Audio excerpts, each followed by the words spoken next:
Love Entanglement Part 2, entitled Love Entanglement and My Two Husbands. Welcome to yet another thrilling and dramatic love entanglement. I guarantee you a story you will never forget. It has took a lot of thought, anger and heartbreaks. I can tell you that this story will have you in tears by the time I've finished with you, so get your hankies ready. Well, it's been 25 years since my first husband jumped off the Niagara Falls. But it worked out that he wasn't dead because he never died. But 25 years later, and we are now happily married. I have been married twice. My second husband died of a heart attack.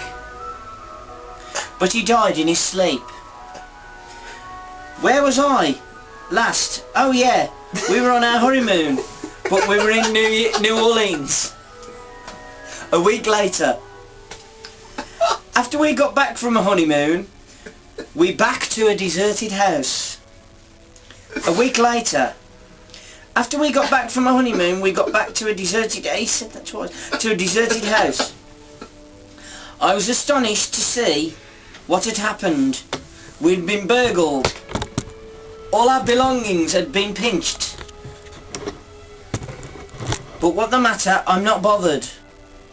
As long as I have still got my husband, that's all what counts.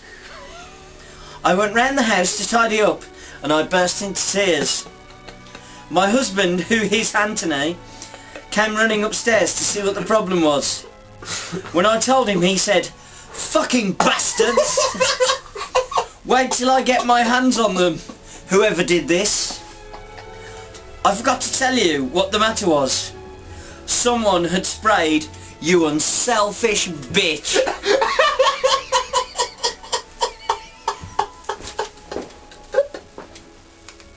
on the wall.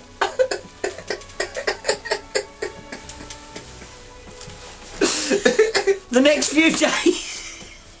next few days just seemed to pass. But the next day some weird things started to happen. I started to forget to do things like shutting doors, etc. That night, while I was making love to my husband, I got a feeling someone was watching us. But I just carried on with what I was doing. But then I felt someone touch me on the shoulder. I knew it wasn't Anthony because his hands were engaged somewhere else. I turned around and I saw Peter, my old husband. But it couldn't have been. He's dead. Or could it have been a ghost? I stopped what I was doing and got out of bed. And Anthony asked where I was going. I replied, to have a nice shower. What? This time of night? Yes, if you don't mind. I went to the bathroom and turned on the shower. I got in the shower and the water was lovely and warm. About 5 minutes later, I heard someone open the curtain. It was Anthony. He came into the shower and asked what was wrong, and I told him and he said that it wasn't just your imagination. But I was still upset. And Anthony knew this and comforted me. He gave me a kiss on the cheek and I replied back anxiously. His tongues explored my tonsils vigorously. His tongues explored my tonsils vigorously. He ran his hands down my back and I shouted, "Ouch, that hurts." He replied, "What's the matter?" I said that you are doing it too hard.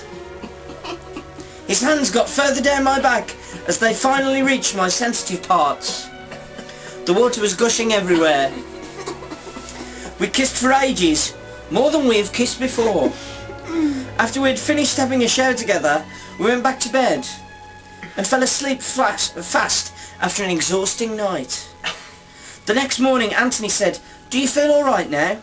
I replied, "Yes, now go to work, or else you might be late." In the afternoon I went shopping to cheer myself up. I ended up coming back with nothing.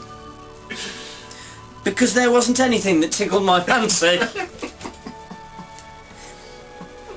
Anyhow, I went back home to find the front door open.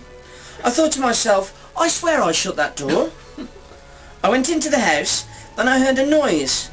I went upstairs to the bedroom. I opened the door, and I saw a ghost of Peter, my deceased husband. I fainted of shock. When I woke up, I found myself on top of the bed.